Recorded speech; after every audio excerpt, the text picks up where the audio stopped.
Yo, what's up mga kaduit? Magandang araw sa inyong lahat. At meron tayong winawariwat. What? Winawariwat na Mio dito. Ayan o. Sino kaya may-ari niyang Mio na yan? Nasaan na kaya yung may-ari niya? Naroon. Nasa malamig na lugar. Kaya, winasak-wasak na ni Bayaw ang mga pyesa niyan. Ano nangyari dyan? Oh no! So, ang naging problema nito ay iniwan niya. Huh? May paalam naman nung iniwan.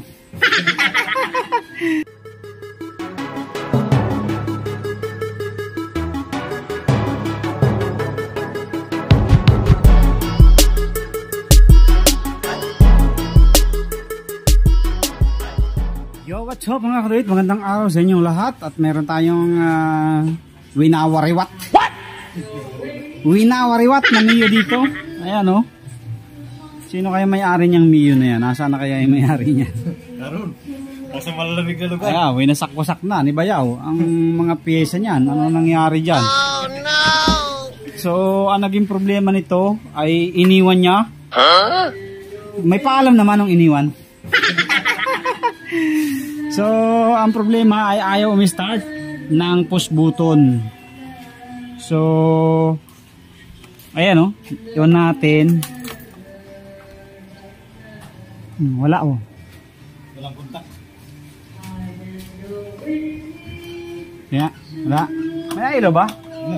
Likod? Ay, hindi, wala. Nahila ang ilaw, tol. Pero nailaw. Oo. Pag pinipindot. Oo. So, yun ang problema nito mga kaduit. Nag-ano siya, naglulus contact. Hindi ko alam kung saan ang problema, hanapin pa natin. Pero chiniko dito, walang supply. So, dalawa ang magiging, dalawa yung pinaghihinalaan ko. Either sa switch or sa relay. So, tingnan natin.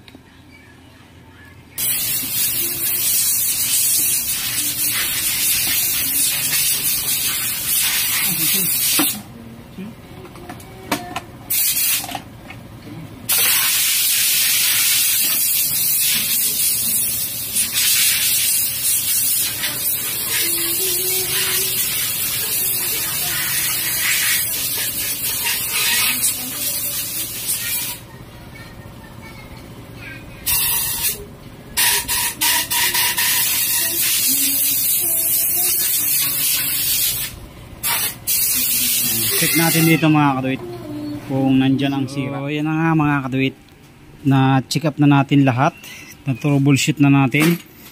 Ang problema pala kaya wala siyang contact, itong switch niya ay hindi na talaga gumagana. Pag pinipindot siya dito wala. Kaya ang ginawa ko, dinirekta ko. So mayroon naman siyang contact, mayroon siyang, pag dinirekta ko nagkakaroon siya ng connection. So yun nga lang, lobat pala ang battery niya. So dinirekta ko. Ayan. Ayan.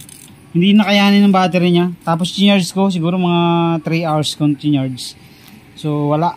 Hindi na siya, dead ball na yung battery niya. Dead bat na siya. Kaya sabi ko sa kay Bayaw, bumili na lang siya ng bagong battery. At pinabili ko siya ng OD na 4L. Yan, 4L OD.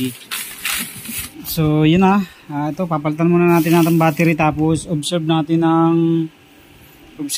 kapag nalubat pa siya, sure ball palitin yung ano nito, yung check pala natin kung magcha-charge siya ng ayos mamaya pag andar. Okay, palitan muna natin ang battery kasi parang ano lang tong battery na to ordinary battery lang So ito na mga kaduit, napalitan na natin ang battery. Ayan, OD na yung nakalagay sa kanya. Ito na yung ating pinagpaltan, extreme. So medyo ano talaga to, pag nakailang taon, isang taon wala na talaga. So medyo ano na, mahina nang mag-charge.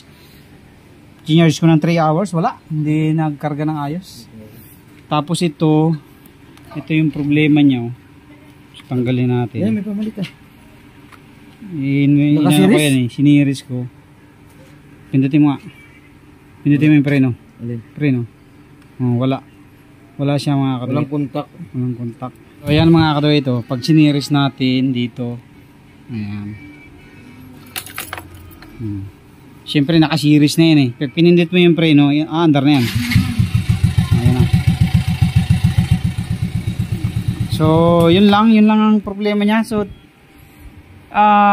okay daw naman to before, siguro yung battery pa deadbolt na rin lang, pero susukatan na natin ng ano mamaya ng voltahe kung ilan yung pumapasok. Pero ngayon palitan na muna natin to ng bago kasi meron siyang binili na bago. Pamalit natin bago. Buksan nga. TTR lang. Butiti. So tatanggal natin ang bago yan.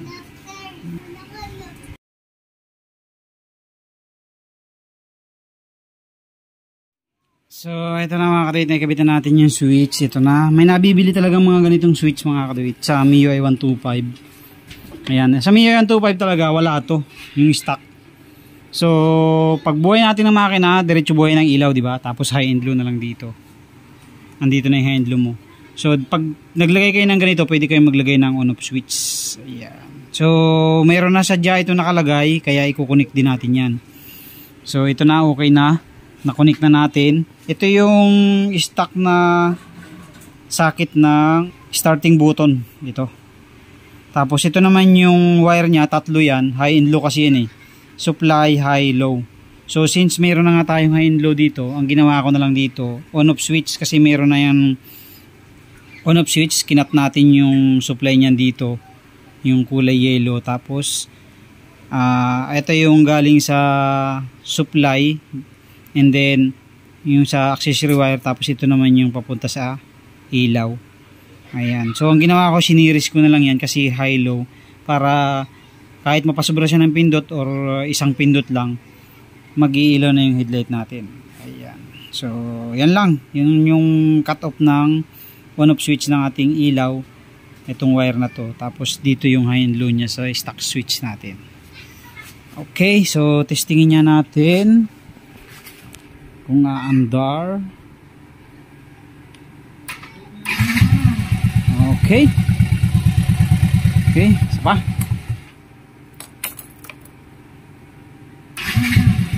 Okay. So yun na.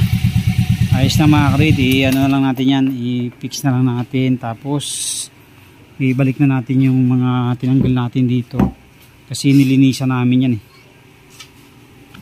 Nilinisan namin yan. Yung ano na yan, filter niya sobrang dumi. Okay, so yan mga kadawit, may nadagdag pa tayong trouble. Ay wala stick. Okay na, maandar na. Ang problema, walang headlight. Oh no. So chinik natin dito, mayroon naman siyang supply pero walang ilaw. So yun ang matindi. Lagyan natin ang tester.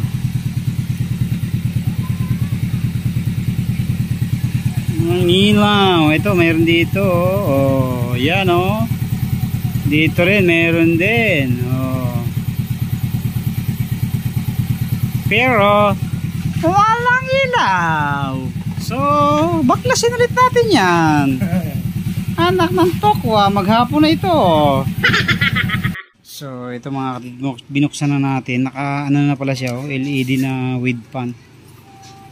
Ayan oh. Ubos na. Putol-putol na ang mga wires. Kaya ating babalik na lang sa stock to para magamit. Balik na natin sa stock. LED na lang ilagay natin. Makoto. Sige, sige. Okay, inutas na natin. Ito na ang salarin pala, kaya pala ayaw umilaw eh. Ito, yun, putol-putol na ang mga wires. Wala eh. Ayan, tinanggalan natin dito. Tapos testerin natin kung nagana pa ba ang kanyang stock socket. Ako kasi nagtanggal din natin yan eh. Kaya lang eh, nalimutan ko na ba kung ano na ang status niya. Testingin natin.